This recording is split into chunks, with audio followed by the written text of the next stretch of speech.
In the garage. I just made a video.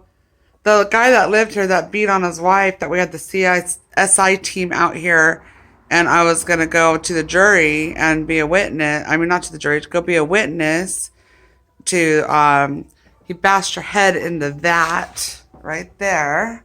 And the blood spatter, I have pictures of it, showed a pretty violent portrayal of what was going on in this garage before we even moved in here. And Damon has pictures of all the trash. And we found we found a turtle and Fat-tailed gecko. a gecko underneath a pile of crap that were still alive. I thought the turtle was dead, and it was on a shell and it wasn't moving. I thought it was dead, but we kept them. We saved them and we kept them and took care of them until last year in May when my mom got sick. And that's why I wanted to make a second video, is because earlier when I was saying people might ask why we didn't report stuff earlier, we did. We tried reporting it when we saw them. We tried calling them several times. We're going to have to pull phone records for that.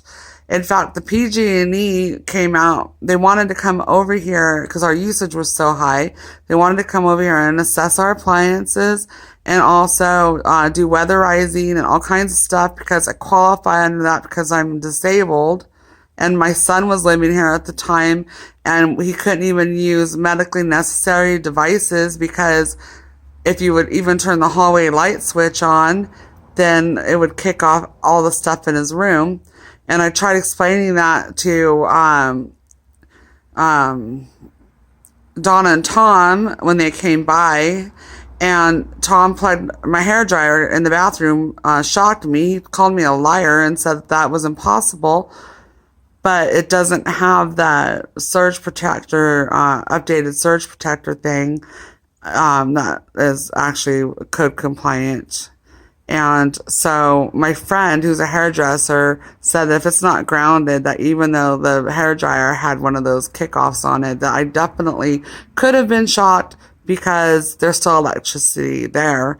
I'm not an electrician, but I do understand electricity. And I understand that I got freaking shocked and he called me a liar to my face. So we're cleaning up in here. I got my phone plugged in right now, so I can't really go too far. But this fireplace was damaged in the earthquake, and I don't even know what that is in there. And Santa Cruz is a very expensive place to live. We probably would have moved sooner, but last year in May my mom had a hemorrhage, and then she was in the ICU for 8 months because she has a rare, look at the wires on the wall. She had a rare issue where she couldn't process proteins correctly. And after they gave her medication for her heart surgery that she was allergic to, even though we told them not to give her any fish products. So, she had a really bad reaction, and then she died, and then they brought her back to life. But, they kept pounding her with protein. Anyways, I'm getting sidetracked, and we battled. My daughter and I were in Sacramento battling, and it's all documented on Facebook. I kept a journal of everything that I was going through at that time. And then she died on my birthday in December. So I came back to Santa Cruz and I laid on the couch for 4 months. And it wasn't until Tony came down and told me, accused us of throwing ashes in his shower. And we were like, what? And I went up there and it looked like Tammy Faye Baker was crying. It was just black, just dripping down the walls. It was like Chernobyl up there. And then that's whenever I called them. They didn't answer. Oh yeah, back to the PG&E thing. The PG&E people wanted to come out here and give my son and I services, and they called. I have text documentation of the PG&E texting me saying I can't get a hold of these people. We put that form in the rent twice. They denied it, that they ever got it. Now that we know that, or we believe that they've been stealing the power. Yesterday I turned the main off and I turned all the other breakers off and the meters were still going. We have 2 meters back there. There's a back property behind us that his family lives in. And now we're thinking maybe the reason why he didn't respond to the PG&E stuff and our bill's been so high is because they've been using our PG&E and knowing about it. And, you know, Dutch wouldn't have ever caught on to it. He was 81 when we came to help him get out of this horrible situation. So, yeah, I wanted to bring that up too. I wasn't here last year, to dust and to take care of things. I barely got off the couch and it was dirty. It was filthy when we moved in here, and we hired people. We have receipts for that to come in and do a pretty good cleaning. And Damon does what he can, but he works and he's mine and Eric's IHSS provider. And Tony didn't do jack shit. In fact, he didn't even clean his bathroom. And so they're going to try to hold our deposit because Tony didn't clean his stuff up. You know, Tony lived here for 18 years. They could have evicted Tony. But they didn't care because Dutch didn't complain. He fixed things that he could. And he paid his rent every month. So they didn't care to come in here and upgrade anything for him. And when we moved in and took over the house, they made promises that they would get this old, raggedy, disgusting carpet out of here. But then they wanted us to paint the walls in exchange for that. That's not my job. And I'm not even physically able to do that. So those were the, I guess you would call addendums that I wanted to put on the first video. I don't know. Is there anything else you want to say? I've talked about the reason why they probably didn't, they're probably denying that they got the PG&E forms is because they're probably stealing electricity, or we think that they are. And probably. That it's wired, the gas. They denied getting the letters at the rent check that was wrapped around the rent check too, so I'm not surprised they denied that as well. Well, that's why we finally had to send them certified mail. Mm-hmm. And then they came over here all minimizing everything. And it wasn't until we really started packing up all Dutch's stuff and moving things out of... when he left, we got rid of a lot of his stuff. But we never moved our stuff. In fact, you can see videos where we just have all of our stuff. We moved from a storage unit over here, about a month ago? 2 months ago? 2 months ago. We've been paying storage, a 10 by 15 storage that had all of our personal belongings except for what we absolutely needed to use. Because our intentions when we moved in here was that they were going to come put the carpets in, we were going to get paint, we were going to take all of Dutch's stuff out, and we were going to move our things in. We never got a chance to do that because I said last year I spent the entire year in Sacramento basically. And when we would come home, we would get sick, and then we would go back to my daughter's house, and we would be fine, and then we'd come back here, and we'd get sick. We spent the night at my daughter's last night. I didn't wake up gagging and throwing up this morning.